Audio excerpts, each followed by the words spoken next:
Auditeurs, auditrices de la radio Kazoza FM, bienvenue encore dans l'émission Ngerulira, où aujourd'hui on va parler du métier de comédien ou acteur ou actrice au théâtre mais aussi au cinéma. Et on a une invitée ici dans la radio qui s'appelle Saïd Sabra Amor. Bienvenue encore dans l'émission Ngerulira. Merci beaucoup. Et j'espère que ça va bien. Ça va très bien et vous? Moi, je remercie le Seigneur. Alors, aujourd'hui, comme je vous disais, on va parler du métier d'acteur ou actrice au théâtre, un peu avec le cinéma, parce que notre invité est à la fois comédien ou acteur ou actrice de théâtre, mais aussi acteur de cinéma.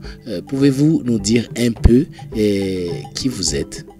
Alors, moi, comme vous l'avez dit, je suis Sabra Saïd Amor, une jeune burundu-omanaise, Oui. je dirais, alors qui est actrice dans la troupe Les Enfoirés de Sanola Dante, et je suis metteur en scène à en devenir, je oui. dirais. Oui, c'est un peu ça. Pouvez-vous nous parler un peu de qu'est-ce que le métier d'acteur? Qu'est-ce qu'être un acteur de théâtre? Qu'est-ce qu'être une actrice de théâtre ou une comédienne? D'accord. En fait, je dirais que c'est une personne qui veut partager ce qu'il ou elle ressent envers une situation quelconque, qui est vraiment à l'aise à dire écoute, il y a une situation quelconque qui se passe au Burundi ou à l'intérieur du pays et j'ai quelque chose à partager sur ça. J'ai une idée aussi sur ça. Donc c'est ça, je dirais que c'est ça, être un acteur ou une actrice. Vous êtes à la fois comédien ou acteur de théâtre, mais aussi actrice dans le monde du cinéma. Est-ce que vous pouvez nous donner la différence entre acteur au théâtre et acteur au cinéma? D'accord, moi je dirais qu'au théâtre, tu es censé jouer sur scène lorsque les gens sont là, te regardent directement. Donc il n'y a pas de marche en arrière, je dirais.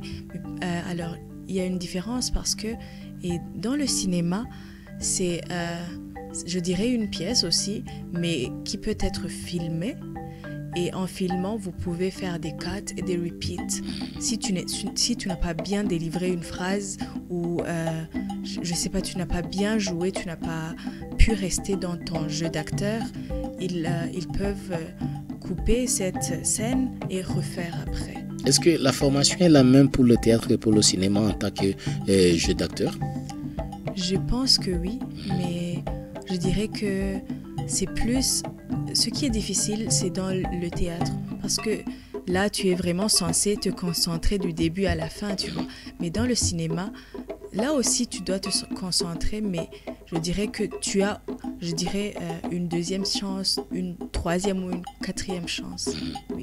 Alors, la question qui me trottine maintenant, c'est comment est-ce que vous êtes entré dans le monde du théâtre? Comment est-ce que vous êtes devenu acteur, actrice? Est-ce que c'est par l'école, c'est par une formation? Qu'est-ce qui s'est passé? Qu'est-ce qui vous a amené à choisir d'être acteur, actrice dans le monde du théâtre? Alors, j'avais un ami qui m'a invité à venir faire partie d'une pièce de théâtre, comme ça même, sans que je n'ai ni formation ni guide, je dirais. Et de là, j'ai vraiment commencé à jouer le théâtre, à aimer follement le théâtre et j'ai continué. Oui, c'était en 2020. Ah oui. Et qu'est-ce qui s'est passé? Est-ce que c'est quelque chose que tu avais développé à l'école, je ne sais pas, dans une troupe, dans un club de théâtre au secondaire ou au primaire ou à l'université, ou c'est quelque chose que vous avez développé par après dans une formation quelconque? Alors moi, à l'école où je fréquentais, il n'y avait ni troupe, ni club, quoi. Mais il y avait juste des clubs de français, des clubs de Stop Sida. Donc je dirais pas que c'est un truc que j'ai vraiment acquis depuis mon enfance. Mais j'aimais quand même lire et j'allais fréquemment voir des pièces de théâtre dans des centres culturels. Donc c'est là que j'ai vraiment commencé à voir que finalement j'aime le théâtre. Donc, commençant en 2019, tu es entré dans le monde du théâtre et tu as commencé à jouer. Dites-nous, est-ce que ça a été facile pour toi? Pas du tout, dans le sens où moi j'étais une personne très timide, très renfermée sur elle-même, mais vu que j'avais quand même des personnes, des mentors je dirais, ils m'ont quand même aidé à surmonter tout ça. Oui, et c'est ça. Et comment ça s'est passé pour toi la première fois quand tu es monté sur scène? Quel est le sentiment, les émotions, c'était comment? J'étais en même temps excited et j'avais vraiment peur dans le sens où je me disais est-ce que je vais me rappeler de toutes les répliques, est-ce que je vais vraiment arriver à projeter la voix. J'avais vraiment peur, mais après la première phrase j'ai directement continué, ça est devenu très fluide. Oui. Et quand tu as terminé de jouer la pièce, quel a été ton sentiment? Comment tu sentais? Est-ce que tu étais aux anges ou tu avais dit oui, est-ce que j'ai pu le faire? Ou comment ça a été ta réaction quand la pièce s'est terminée, que les gens ont applaudi? D'accord. Alors pour moi, je dirais que j'avais les deux sentiments en même temps, dans le sens où je voulais vraiment qu'une personne qui était à l'extérieur me dise écoute, ça s'est bien passé ou il y a un truc que tu as mal fait. J'avais un peu peur, mais après je me disais c'est ma première fois quand même, donc je suis vraiment fière de moi-même. J'ai essayé et je pense que ça s'est bien passé. Est-ce que c'est facile parce que nous savons que dans le jeu d'acteur ou dans le théâtre, une personne, une actrice doit jouer un personnage qui probablement n'est pas sa personnalité ou peut-être qui est un peu loin de ses principes, de qui elle est, mais elle doit jouer, elle doit entrer dans la peau de cette personne. Comment est-ce que vous le faites? Comment ça se passe pour entrer dans la peau d'une autre personne et déjouer ce personnage? Alors moi je dirais que c'est une chose qui est un peu difficile, dans le sens où c'est difficile de se mettre dans la place d'une autre personne. Mais ce qui est bien, c'est que tu lis la pièce et tu te rends compte que finalement ça fait partie de mon combat ou je sais pas, même si ce n'est pas ça, tu te dis que tu dois le faire. Et heureusement qu'on a des mentors, heureusement qu'on fait des formations sur ça, ils te guident à comment faire quelques personnages, quelques rôles. En tout cas, ça devient un peu facile, je dirais. Ça t'est déjà arrivé qu'on te demande de jouer un rôle, un personnage qui n'est pas, je dirais, qui n'est pas donc un rapport ou qui ne complète pas tes convictions, donc qui est contraire à tes convictions, ou je dis, donc je parle pas de la religion, je parle des convictions en tant que personne, des principes, où on peut te demander de jouer un personnage et tu dis non, vraiment ça c'est contre moi, ce n'est pas moi ça, je peux pas le faire, mais on te demande de le jouer dans cette situation difficile où tu dois faire quelque chose contre ton gré. Est-ce que ça t'est déjà arrivé de le faire? Parce que ça contient un message aussi qui est important pour la cible. Alors moi je dirais que ça ne m'est jamais arrivé, mais je pense qu'avant tout il faut se dire est-ce que cette pièce ça signifie quelque chose pour moi ou pour d'autres personnes? Si c'est pour moi, tant mieux, on continue. Mais si c'est pour les autres, tu te dis que écoute, il faut quand même que tu combattes pour les autres, parce qu'on est là pour aider les autres. On est là pour parler des choses que les autres n'arrivent pas à parler. Du coup, tu dois quand même le faire. Et tu dois le faire bien pour bien délivrer le message. Et que je dirais, les personnes qui jouent du théâtre ou qui jouent au cinéma, donc à la longue, il y a les gens qui leur donnent des casquettes, qui les identifient par rapport à leur jeu d'acteur, ou peut-être dans une scène qu'ils ont joué, qu'ils ont interprété, jusqu'à ce qu'on commence à les appeler comment. Par exemple, il y avait une personne qui s'appelait Samandari, le fou du roi, qui faisait rire les gens. Il y a même de ces gens dans la tradition contemporaine française, anglaise, dans leurs histoires. Il y a des gens comme ça. Et quand tu joues, par exemple chez nous, nous avons Kireko dans Nindé, qui est cette personne-là qui fait rire les gens jusqu'à ce que les gens pleurent, jusqu'à ce que les gens le connaissent sous son nom. Et on continue à l'appeler comme ça. Est-ce que toi, en tant que personne, actrice, tu as ta personnalité, mais tu joues des rôles? Est-ce qu'on t'identifie par rapport à ta personnalité ou on t'identifie par rapport à ton jeu d'acteur? Alors moi je dirais que toutes les personnes qui me connaissent m'identifient en tant que Sabra. Mais c'est dur au fait de t'identifier, qu'une personne t'identifie en tant que rôle que tu as joué ou un personnage que tu as joué, dans le sens où on joue beaucoup de pièces. Et tu ne peux pas quand même te focaliser sur une seule pièce. Alors que si aujourd'hui je joue une femme maltraitée, demain je jouerai peut-être un homme. Après demain je vais jouer une vieille femme. Donc tu es quand même un peu affronté à garder la même image de Sabra. Est-ce que c'est facile de jouer en tant que garçon alors que tu es une fille? C'est pas du tout facile, mais ce qui est bien, c'est que dans le théâtre, on s'entraide. On s'entraide parce que tu peux dire à un garçon, écoute, j'ai un rôle qui est garçon, qui fait ceci, cela. Est-ce que tu peux m'aider? Parce que toi, tu es garçon et moi, je suis une fille.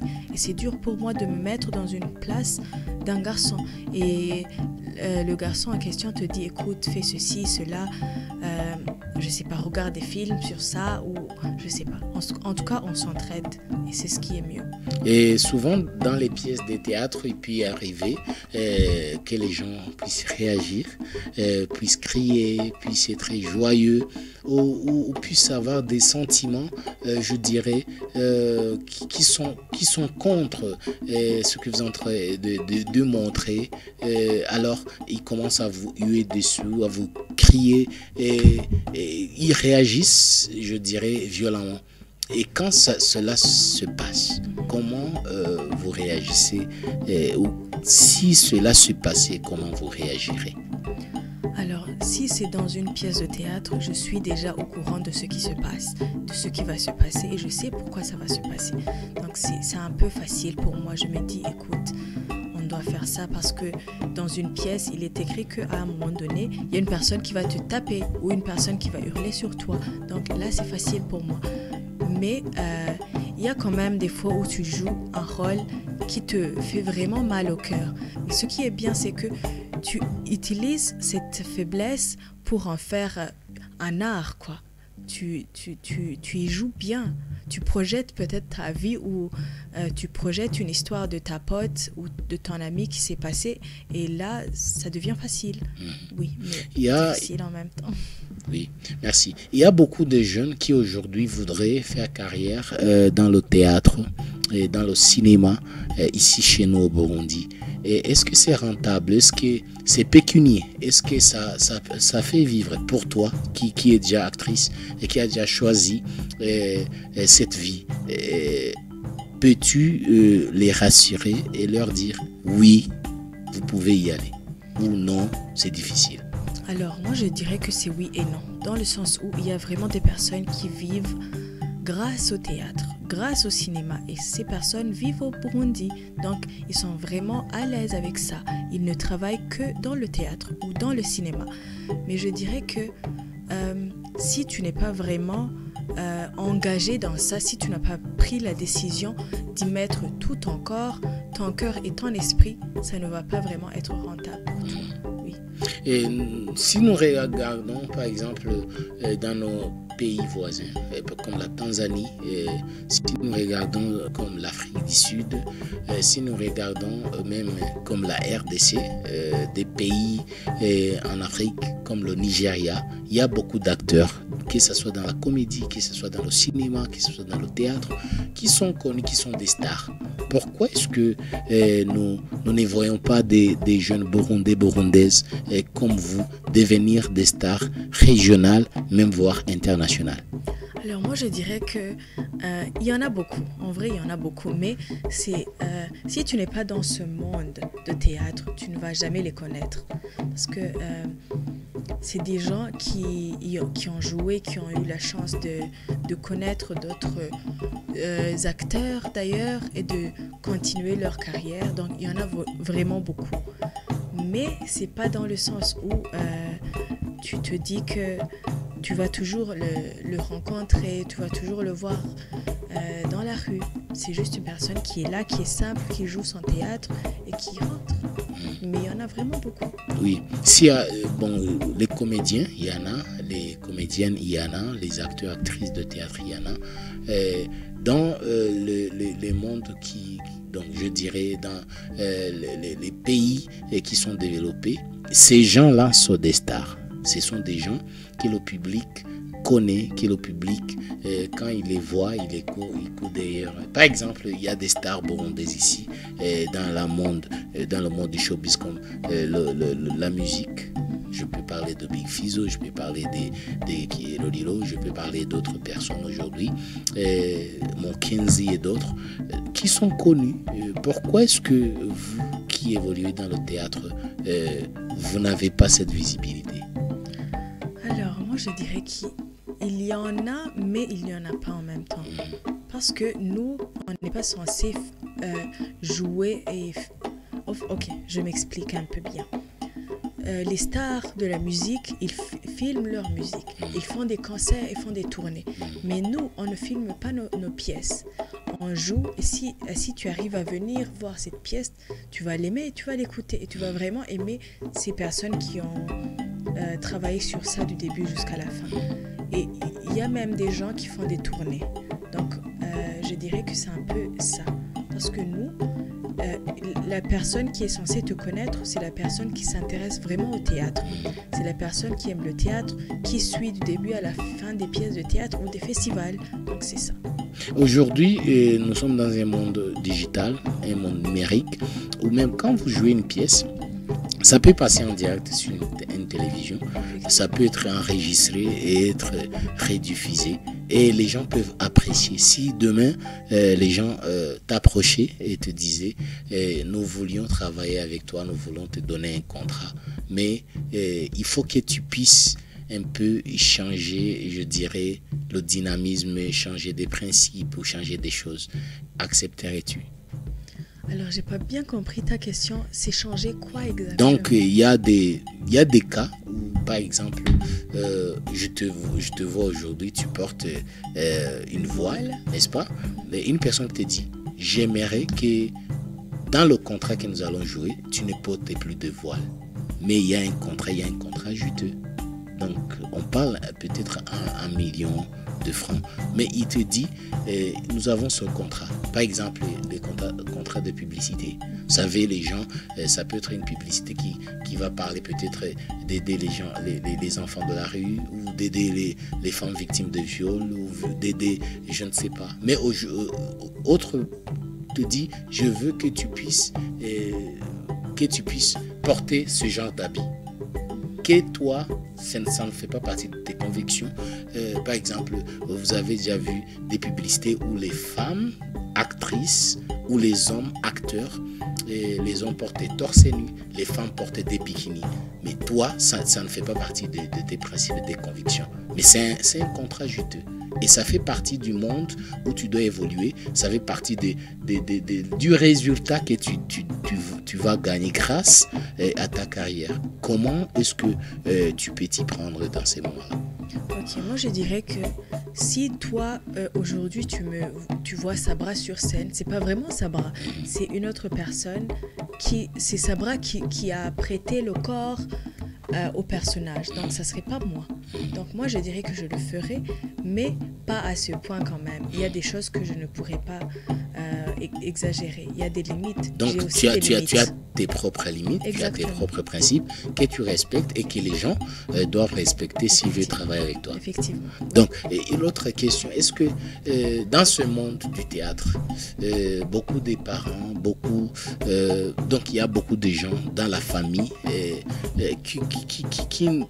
qui n'aident pas les gens qui évoluent dans ce monde, qui disent voilà, c'est une passion, la personne va y évoluer, mais quand même c'est pas un travail, c'est pas une carrière. est-ce que ça peut amener le pain sur la table, ça peut acheter une parcelle, ça peut créer un futur pour des enfants. Et donc, ils ne peuvent pas soutenir les gens qui font carrière dans le métier du théâtre, dans le métier du cinéma. Qu'est-ce que tu dirais pour ces gens? Quel est ton message pour ces parents, pour cette famille qui réagissent comme ça? Alors moi, je dirais que il ne faut jamais dire à une personne ce que tu fais n'est pas rentable ou ce que tu aimes faire n'est pas rentable. Dans le sens où il y a une personne qui est là, qui vit pour le théâtre. Et il y en a vraiment beaucoup, je l'avais dit. Alors si vraiment ta fille ou ton garçon aime le théâtre ou veut vraiment faire carrière dans le monde théâtral, aide-le à continuer, aide-le à s'améliorer parce que si vraiment tu aimes un truc et que tu y mets ton corps, ton cœur et ton esprit, tu vas vraiment arriver loin. Et quand je dis arriver loin, c'est-à-dire avoir des contrats qui sont juteux, comme tu l'avais dit. Oui. Donc pour toi, le théâtre, c'est ta carrière? Oui, c'est ce que vraiment je veux. Alors, si demain tu rencontres une personne que tu aimes, qui te dit « je veux que tu arrêtes », qu'est-ce que tu choisirais?